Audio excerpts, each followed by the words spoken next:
आधी आबादी पर बीजेपी की अब नजर है। कुछ जिलों में महिला जिलाध्यक्ष बनाई जा सकती हैं। संगठन में महिलाओं को जिम्मेदारी देने की अब तैयारी भी चल रही है। हर जिले में 2 महिलाओं को मंडल अध्यक्ष बनाने का मौका भी मिलेगा। तो ये बड़ी खबर है, जहां अब आधी आबादी के कंधों पर बीजेपी जिम्मेदारी सौंपने की तैयारी में भी है। संगठन में महिलाओं को जिम्मेदारी देने की तैयारी है, तो हर जिले में 2 महिलाओं को मंडल अध्यक्ष बनने का मौका भी मिलने वाला है। तो भोपाल से खबर है, जहां महिलाओं को अब जिम्मेदारी सौंपेगी बीजेपी। आधी आबादी पर अब बीजेपी की नजर है।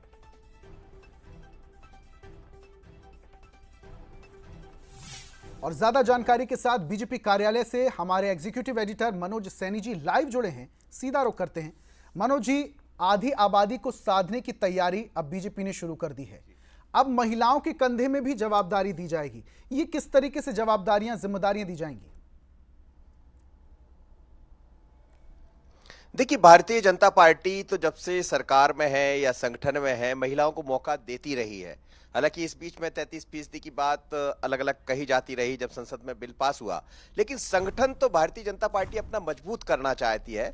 और उस संगठन में जो भी संगठन की योग होगा, अभी 2 दिन पहले भी बैठक हुई, आपने देखा सरोज पांडे यहाँ पहुंची थी, तो उसमें भी उन्होंने साफ किया कि किसी की सिफारिश से काम नहीं होगा, बल्कि ऐसी कार्यकर्ता जो महिला हो या पुरुष हो, उनको मौका दिया जाए।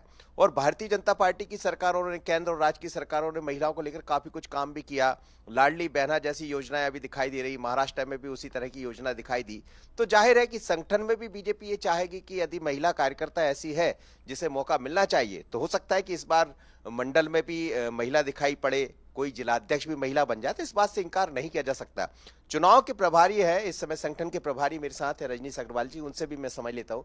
रजनी जी, वैसे तो आप लोग महिलाओं की बात करते ही रहे, जाहिर है कि इस समय चुनाव भी चल रहा है, संगठन में तो महिलाएं भी उम्मीद लगाए बैठी होंगी, तो क्या ये हो सकता है कि कुछ जिला अध्यक्ष, कुछ मंडल अध्यक्ष महिला दिखाई पड़े? देखिए, भारतीय जनता पार्टी की पदाधिकारियों में और कार्य समितियों में महिलाओं को 33% आरक्षण है, और इस 33% के आरक्षण को भी लंबा समय हो गया है। तो कार्यकर्ता के नाते महिला, SC, ST इनका भी नेतृत्व के रूप में विकास हुआ है। तो स्वाभाविक है कहीं मंडल अध्यक्ष भी हो सकती हैं, या SC, ST के कार्यकर्ता भी मंडल अध्यक्ष हो सकते हैं। ऐसी जगह जहां जनरल सीट है वहां भी, तो जनरल यानी विधानसभा की जनरल सीट है, बाकी अध्यक्ष पद पर कोई आरक्षण नहीं है, तो हम महिला भी अध्यक्ष चुनेंगे, SC कार्यकर्ता को भी अध्यक्ष बनाएंगे, ST कार्यकर्ता को भी अध्यक्ष बनाएंगे।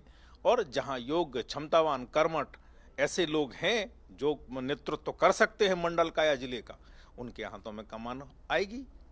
तो चुनाव अब अंतिम दौर में, ये सहमति अंतिम दौर में है, परामर्श अंतिम दौर में है। हमारे यहाँ सर्वसम्मति का लोकतंत्र है और सभी सहमत होकर एक मन, एक स्वर, एक लय से अध्यक्ष मंडल का और जिले का बनाएंगे।